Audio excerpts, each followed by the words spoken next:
ওর মধ্যে দু রকমের খাদ্যর প্রয়োজন এবং যেগুলো আমাদের দাম্পত্য জীবনে কখনো খাদ্য অভাব হলে আমরা একে অপরকে ব্যাখ্যা করি সে খাদ্যটা হয়তো কিছু অর্থের কারণে হচ্ছে না, এবং যে ক্ষেত্রে শারীরিক দেহের ক্ষেত্রে হয়তো একটি খাদ্যর প্রয়োজন হয়। কেন পুরুষ হোক চারি নারী হোক, তাদের জীবনে দাম্পত্য জীবনে শারীরিক একটা চাহিদা থাকে। সেটা যৌবন যখন ফুটে এলো তার জীবনটা একটা খাদ্যর প্রয়োজন যেন মনে হলো। একটি হয়তো খাদ্য আমরা হয়তো না পেলে একে অপরকে ব্যাখ্যা করতে থাকি, কিন্তু শারীরিক খাদ্য যেটা সেটা আমরা নীরব হয়ে সয়ে যেতে হয়।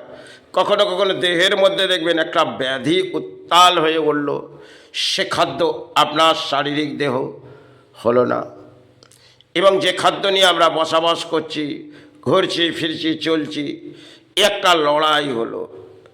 এই লড়াইয়ের মাঝে আমরা একটা গাড়ি নিলাম, তাতে চোখের আবির্ভাবে দেখলাম এ গাড়িটি আমার হলো। বহু কিছু হয়তো আমার ভাবি খেত। কখনো আমাদের দাম্পত্য জীবনে সুখের ছায়া বাঁধতে বাঁধতে দুঃখের ছায়া বেঁধে যায়, এবং দুঃখটা কোথায় গিয়ে দাঁড়ায় সেটা আমরা কখনোই বুঝি না। তাই লড়াইয়ের মাঝ দিয়ে আমরা সঞ্চয় করি, অর্থ সঞ্চয় করার পর আমরা ভাবি এই ভূমিতে বহু কিছু পেলাম। যখন শারীরিক দেহ থেকে উত্তাল হয়ে কিছু চলে যাবে তখন আমরা হারিয়ে যাই। সে যা কিছু পেলাম সবই তো হারিয়ে ফেললাম। হয়তো দেখা যাবে আমাদের দেহর মধ্যে হয়তো প্রাণী বেঁচে থাকার জন্যে লড়াই করছে একটি খাদ্যর প্রয়োজন। আবার যখন জওয়ানি ফুটে এলো তখন আরেকটি খাদ্য, সেটা মনে হয় দেহের মধ্যে যখন রাত হলে হয়তো তার চাহিদার হয়। খেতে শুভ সকাল হয়তো লড়াইয়ের পেছনে চলে যায়, কিন্তু মানুষ্য জন্মে দেখবেন এগুলো একটা লড়াই থাকে, কিন্তু কখনো এই লড়াইয়ে আমরা বিফল হয়ে চলে যাই। কেন দাম্পত্য জীবনে দেখবেন রোগের আকার বেড়ে গেল, এমন কিছু রোগ সেটা হয়তো লিঙ্গের মাঝে হলো, আবার জনির মাঝেও হলো। তাহলে এগুলো একটা রোগ সৃষ্টি করে সেটাকে তাকে দমন করে দিল, আর তার মনে আশার আলো ফুটলো না। এগুলো বহু কিছু অদ্ভুত হয়তো এই প্রকৃতির খেলা, সেগুলো ভেবে কিছুই হয়তো পাওয়া যাবে না। কেন আছে আছে কিছুই নেই। এই শারীরিক দেহই ভাবছি আমার বহু কিছু চাহিদার আছে, বহু কিছু আছে, কিন্তু একটা সময় যদি ভাবি কিছুই নেই। এ জগতে আমার আমার করে চিৎকার করছি, আমার বলে তো কিছু নয়। এই দাম্পত্য জীবনে সন্তান পরিবার সকলকে নিয়ে হয়তো একটা সময় কাটাচ্ছি, আবার ছেড়ে চলে যেতে হবে, কেউ তো আমার নয়। তাই জীবনযাত্রার পেছনে কর্মের পেছন দিয়ে, কর্মের পাশ দিয়ে লড়াই থাকে, সাথে লড়াই করতে করতে একটা সময় আমাদের বাড়ি এসে যায়। সে বাড়িটি আমরা ভেবে পাই না যে কোন সময়ের মাঝে আমার দাম্পত্য জীবনে এই বাড়ি আসবে। আর সেই বাড়িটাকে যখন আসবে তখন গভীর আকার নিয়ে চলে আসবে, একটি ঝড়ের মতন উড়ে যাবে।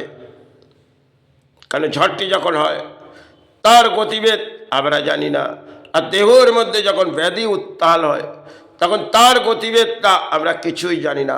হয়তো ইলাজের সাহারা যাই, কখনোই ইলাজের আমরা সফল পাই, আবার বিফল হয়ে আমাদের লড়াইটিকে থমকে দিয়ে চলে যায়। যখন ঝড়টি হলেন, ঝড়টি হতে হতে গভীরভাবে থমকে গেলেন, আমাদের দাম্পত্য জীবনটা সেইভাবেই একটা লড়াই হতে থাকে। কখনো সুখের আলো দেখতে থাকে, দুঃখের ছায়া নেমে পড়ে। সুখ ভাবতে ভাবতে হয়তো সুখ আর এলো না। এই জীবনে বহু কিছু দেখলাম, বহু কিছু ভাবলাম, হয়তো সুখের ছায়া বাঁধল না। এ এক প্রকৃতির অদ্ভুত খেলা, সে হয়তো ভেবে কিছুই পাবো না। যা ভাবলাম এটা হয়তো জীবনে দাম্পত্য জীবনে যা কাটিয়েছি সেটাই ভাবলাম। কেন কামের মাঝ দিয়ে একটা লড়াই জীবনের আসে, আর সে লড়াইটি একটা সময় আমাদের থমকে যায়। কেন? আমাদের শারীরিক দেহর মধ্যে কখন কি রোগের উত্তাল হয়, চাকা যাবে ধাতু রোগ, দেহ রোগ, এগুলো একটা রোগ সৃষ্টি হয়। এই রোগে আমাদের আক্রান্ত করে দেহকে উত্তাল করে দেয় আর সর্বজন ছিন্ন ভিন্ন করে দেয়। এ হয়তো অদ্ভুত খেলা।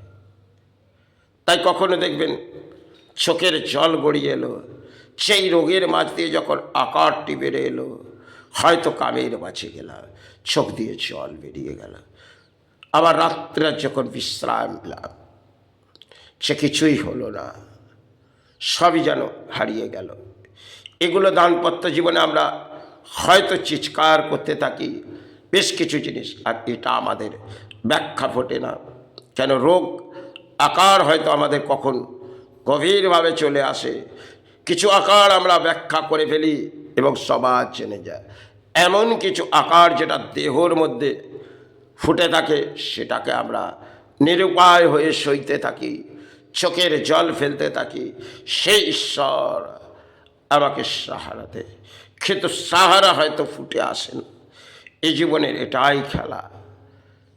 তাই আছে আছে ভাবলাম কিছুই তো নেই, সবই হয়তো ছেড়ে গেলাম।